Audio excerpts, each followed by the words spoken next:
Alors, bonjour. Aujourd'hui, nous allons parler de l'histoire des psychotropes. Alors, le premier truc avant vraiment de commencer, c'est de dire que je m'appuie sur le travail d'une historienne de la médecine et des psychotropes, qui s'appelle Zoé Dubus, qui fait un travail vraiment passionnant et qui a notamment un site que je vous mettrai en description de la vidéo, où il y a toutes ses interventions filmées, tous ses articles. Voilà.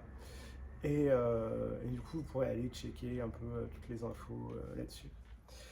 Voilà. Et donc, du coup, en fait, là, je vais surtout vous parler du 19e siècle et, euh, et notamment de la façon dont on considérait un peu la prise de psychotropes et notamment certains psychotropes comme la cocaïne, le cannabis, la morphine au 19e siècle et comment finalement c'était pas tout à fait on va dire le même état d'esprit que aujourd'hui ou que même dans les années 50 ou voilà.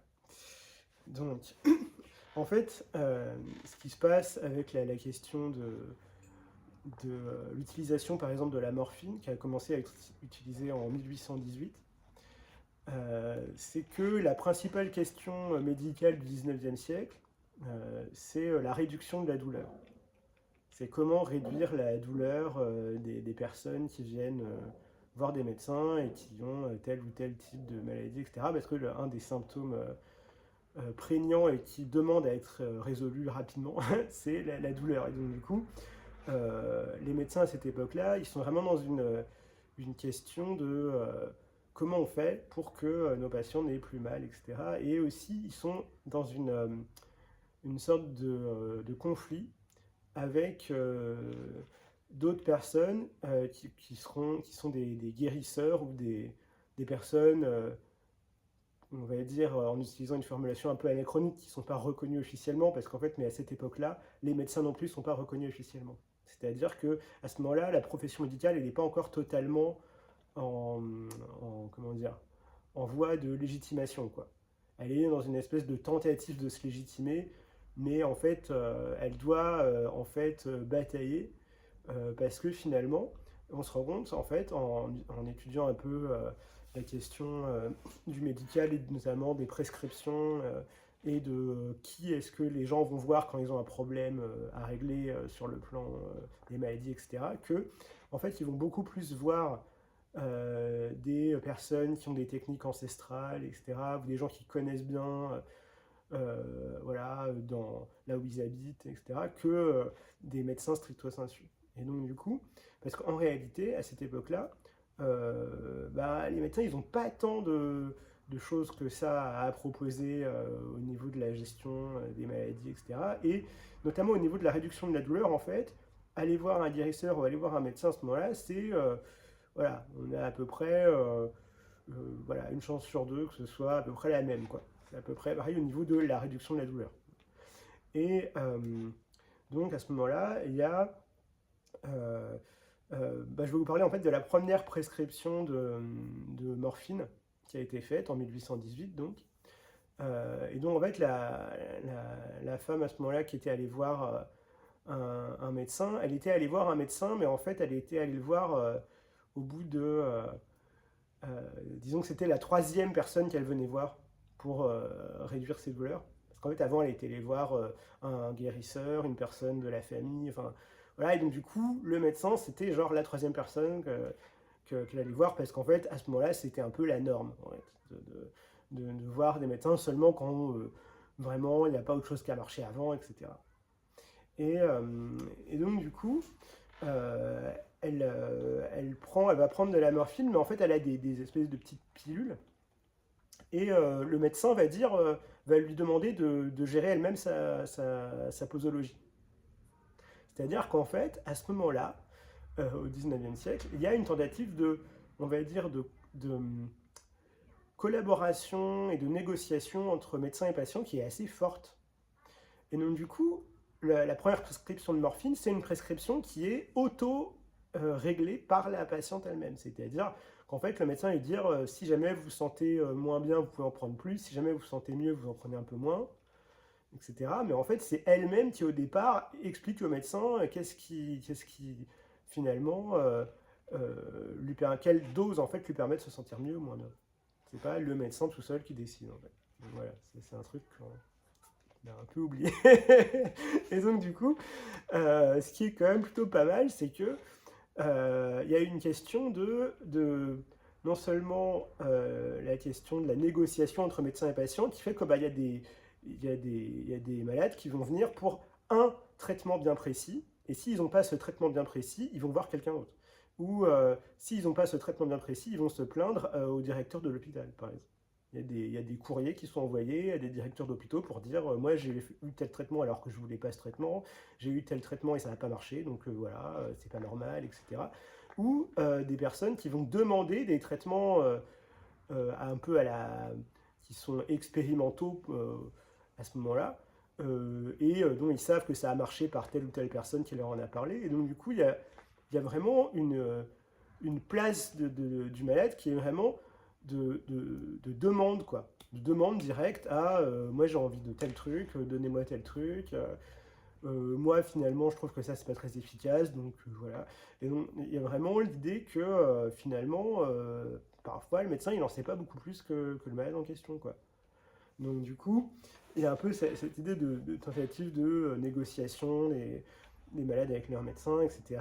Et le fait aussi que c'est pas aussi développé qu'aujourd'hui la question d'avoir notamment justement le fait d'être attaché à un médecin en particulier, un médecin traitant, machin, enfin, il n'y a pas vraiment ce genre de truc-là, en fait, à ce moment-là. Et donc, du coup, il y a un peu l'idée que, euh, en fait, les médecins, notamment, ils vont publier dans des journaux généralistes, hein, pas des journaux médicaux qui sont encore pas totalement institutionnalisés à ce moment-là, des recettes pour faire des médicaments qui sont considérés comme appropriables par tout le monde en fait. Et donc du coup, il y a des recettes pour faire des sirops, notamment avec de la morphine, mais qui sont, voilà, c'est comme, voilà, vous avez des recettes de cuisine, vous avez des petites annonces et vous avez la recette du médecin qui vous explique comment faire un sirop à la morphine. Et en fait, c'est vraiment toutes les étapes de la recette sont décrites de manière à ce que tout le monde puisse le faire. Et que, en fait, c'est aussi une manière pour les médecins de se légitimer, c'est-à-dire de dire, ben, en fait, on a quand même une capacité à vous donner des choses que d'autres ne vous donnent pas forcément, etc. Et en fait, c'est aussi, comment dire, à ce moment-là, le fait que le malade s'approprie son traitement par lui-même est considéré comme un succès du médecin, en fait. C'est-à-dire que, notamment, il y a l'histoire d'une... à ce moment-là aussi, la question de la prescription, les ordonnances, etc. L'ordonnance, elle est renouvelable à l'infini. Donc du coup, en fait, tu as une prescription de morphine ou autre, et ben, tu peux la faire renouveler et c'est considéré comme du coup pas mal parce que ça permet au malade de gérer lui-même son traitement en fait. Dire, bon bah voilà, je veux faire renouveler mon truc, et ben je vais faire renouveler, voilà, machin, et t'as pas besoin d'avoir un médecin au-dessus qui te dit ah bah non. Au contraire, les médecins en fait sont assez contents à cette époque-là de voir que ben, les malades s'emparent de leurs remèdes et puis ensuite font leur truc à eux, etc. Donc voilà, il y a déjà ça qui est assez intéressant. Et euh, alors ensuite, il y a la question de comment ça va changer. Ça va changer pour plusieurs raisons, parce qu'en fait, le monopole du médical, au début du 19e, il n'est pas très opérant. Il n'y a pas vraiment de monopole du médical. Et en fait, ça arrive vraiment, vraiment à la fin du 19e.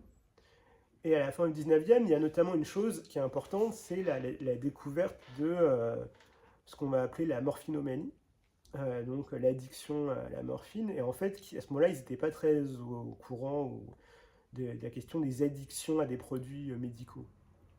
Et donc du coup, parfois, il y avait des prescriptions qui étaient assez fortes, il y avait voilà, parce qu'ils se disaient, ben voilà, c'est un médicament, ça permet de réduire la douleur, ben on en prend autant qu'on peut, voilà.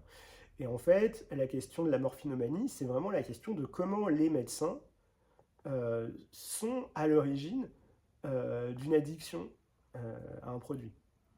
C'est-à-dire qu'en fait, au moment même où la profession tente de se légitimer, c'est genre un espèce de choc de la profession dans son ensemble, de se dire, putain, mais en fait, là, les malades qui prenaient de la morphine, on leur disait, bah, allez-y, c'est open bar, et finalement, on se rend compte que, bah, y en a, ils sont un peu addicts à ce produit, et on n'a pas fait gaffe, etc. Comment... Mais en fait, le truc, c'est que la loi de 1916 qui va en fait euh, euh, comment dire, en gros, il y a une loi qui va être au départ proposée à la discussion en 1916, euh, qui est une loi qui en fait restreint l'usage des psychotropes, et notamment du cannabis, de la cocaïne et de la morphine, à des usages strictement médicaux et sur ordonnance du médecin.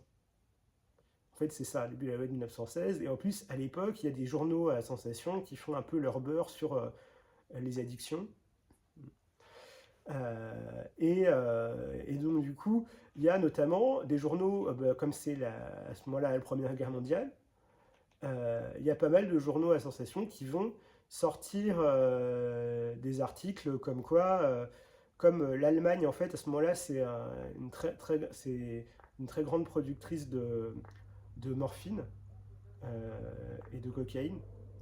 En gros, il y a des journaux qui vont dire, bah, en fait, les Allemands, ils essayent de nous empoisonner en produisant ça et en l'important chez nous, quoi. Donc du coup, il y a des discussions entre députés à ce moment-là sur la loi de 1916, où en fait, ils vont s'appuyer uniquement sur ces journaux pour justement proposer, pour dire que la loi, il faut qu'elle passe, etc. Et en fait, au moment où la loi passe, en fait, ça change la qualification des produits, c'est-à-dire ça les fait passer dans le domaine de ce qu'on va appeler les stupéfiants. Et en fait, la question des stupéfiants, c'est comment une substance qui à la base était considérée comme un produit médical va être considérée comme un produit plus ou moins illicite et comment ça va retentir sur la pratique médicale elle-même. Parce qu'en fait, là, ils se sont tirés plus ou moins une balle dans le pied en faisant ça.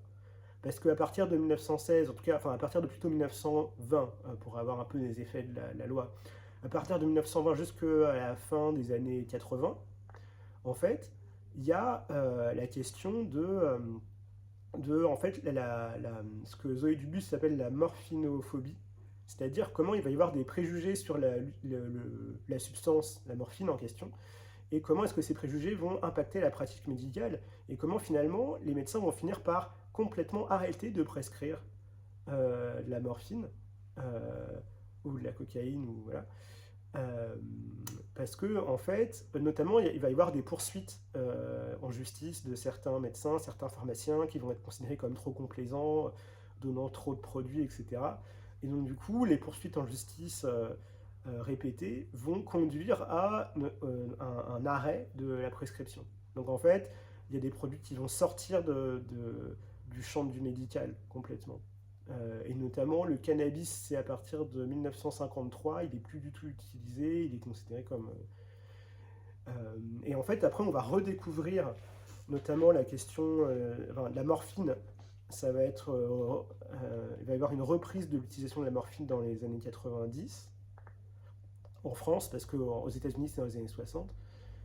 Et, et enfin, la question aussi de l'activisme thérapeutique dans les années 80, à partir au moment de l'épidémie de sida.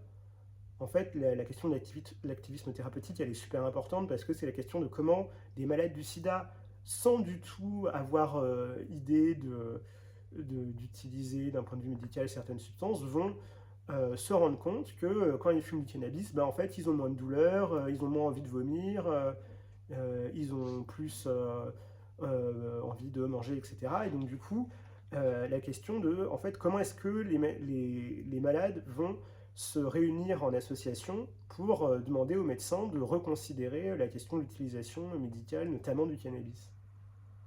Voilà. Donc voilà, voilà c'était un petit aperçu sur cette problématique qui est assez passionnante, mais sur comment est-ce que finalement il y a un pouvoir médical en cours de constitution au XIXe siècle qui a fini par confisquer l'utilisation des psychotropes, même des médicaments en général, en fait. Parce que le médicament au XIXe siècle, il n'a pas du tout cette aura de mystère qu'il aura après.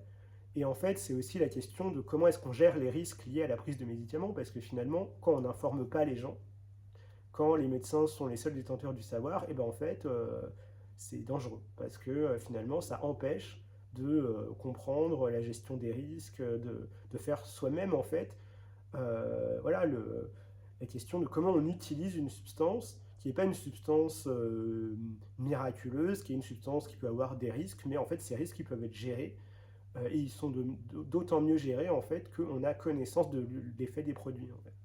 Voilà, et que les médecins ne sont pas les seuls connaisseurs de l'effet des produits, et même que parfois il y a des produits dont ils ne connaissent pas les effets. Donc, voilà, c'est tout pour cette vidéo.